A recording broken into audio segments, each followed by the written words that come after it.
ইদানিং একটা বিষয় খুব লক্ষ্য করি যে আমার ছেলে সব সময় অপেক্ষা করে কবে ফ্রাইডে আসবে, কবে শুক্রবার আসবে। তার কাছে শুক্রবার মানেই হলো স্পেশাল দিন, বাবা তাকে বাইরে নিয়ে যাবে, নামাজ পড়তে নিয়ে যাবে, এরকম ব্যাপার। আসলে যদিও এটা শুক্রবারের ব্লগ ছিল না, মানে শুক্রবার আর শনিবার 2 দিনের মিলিয়ে ব্লগটা। সকালবেলা জানালা ওপেন করলেও দেখি অনেক বেশি কুয়াশা আর ঠান্ডা বাতাস আসতেছিল, জানালা অফ করে দিছি। এটা মেবি 11টার দিকে। তখন দেখলাম যে রোদ ওঠা শুরু করছে, তো একটু রোদ পোহাতে হাতে কফি নিয়ে চলে গেলাম, রোদ পোহাইতেছিলাম। তারপর ভাবলাম যে আজকে কি রান্না করব। তো ইদানিং দেখি যে সবাই ভাইরাল এই বাঁধাকপির পকোড়াটা করতেছে। তো আমার ফ্রিজেও অনেক দিন যাবত এই বাঁধাকপিটা পড়েছিল, এটাকে কিভাবে খাবো। নর্মালি আমার বাসার কারো বাঁধাকপিটা পছন্দ না, তারপর শীতের সবজি বলে কথা, যদি চিংড়ি মাছ দিয়ে মাঝে মাঝে ভাজি করা হয় তাহলে সবাই খাবে, না হলে এটা খাবে না।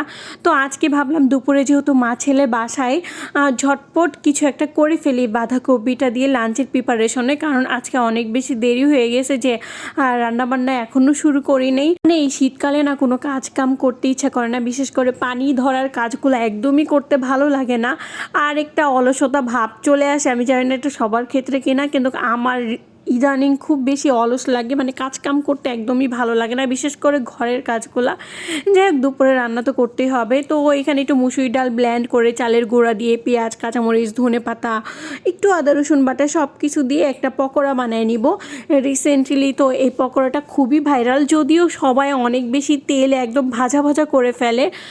তো আমি একটু হেলদি উপায়ে করতেছিলাম। আমি এখানে অনেক অল্প তেল দিয়ে এটাকে ভেজে নিতেছিলাম, মানে যতটুকু না দিলে নয় ততটুকু দিয়েই আর কি এটাকে ভেজে নিতেছিলাম। পকোড়ার টেস্টটা কিন্তু আমার কাছে ভালোই লাগছে। নেক্সট টাইমে আমি আবারও ট্রাই করবো। হেলদি একটা অপশন, যদি এটা আমি বাটার দিয়ে করতাম তাহলে আরও একটু হেলদি হতো।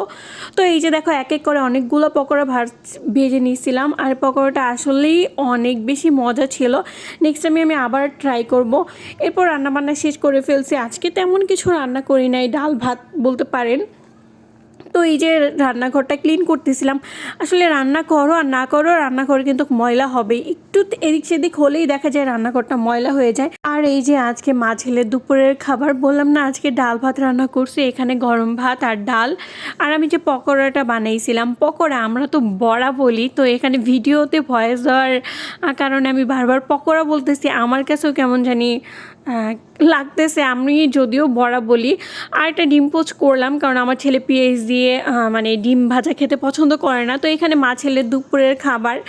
আর এটা ছিল শুক্রবারের একটা ক্লিপ। এখানে শুক্রবার দিন বিকালবেলা সন্ধ্যার দিকে আমরা চলে গেছিলাম আবার পানাম ফুড কোর্টে। তো এখানেই যাওয়া হয় কারণ এইখানের পরিবেশটা একটু ভালো। আর এখানে আমি তোমাদের একটা জিনিস দেখাইতেছিলাম, মানে এই লাইটিংটা তো বরাবরই আমার ভালো লাগে। তাছাড়া এই যে বাগান বিলাস গাছে দেখো একটি মাত্র ফুল। তারপর আমরা মা ছেলের একটু ড্রেস আপ চেক দিয়ে নিতেছিলাম। আজকে যদিও ফ্যামিলি সবাই একটু ম্যাচিং করে ড্রেস আপ ছিল কাছাকাছি, কিন্তু সেরকমভাবে না ফ্যামিলি ফটো তোলা হয়নি। মানে আমরা 3 জন ঘুরতে গেলে এই একটা সমস্যা হয়, ফ্যামিলি ফটো তোলার মতো লোক কেউ থাকে না। আর তারপর একটু খাবার আসতে লেট হয়ে যাইতেছিল, তো দোলনায় দোল খাইলাম। আর খাবার লেট কেন হইতেছে, আমার ছেলে পুরা বোরিং ফিল করতেছে। ও বলতেছে এত লেট কেন। আসলে এই প্লেসটাতে সন্ধ্যার পর অনেক বেশি গ্যাদারিং হয়। আর আমরা বাইরে বসছিলাম, এই যে দেখো ঠান্ডায় আমাদের গ্লাসটা কিন্তু ভিজে গেছে অলরেডি টেবিলটা।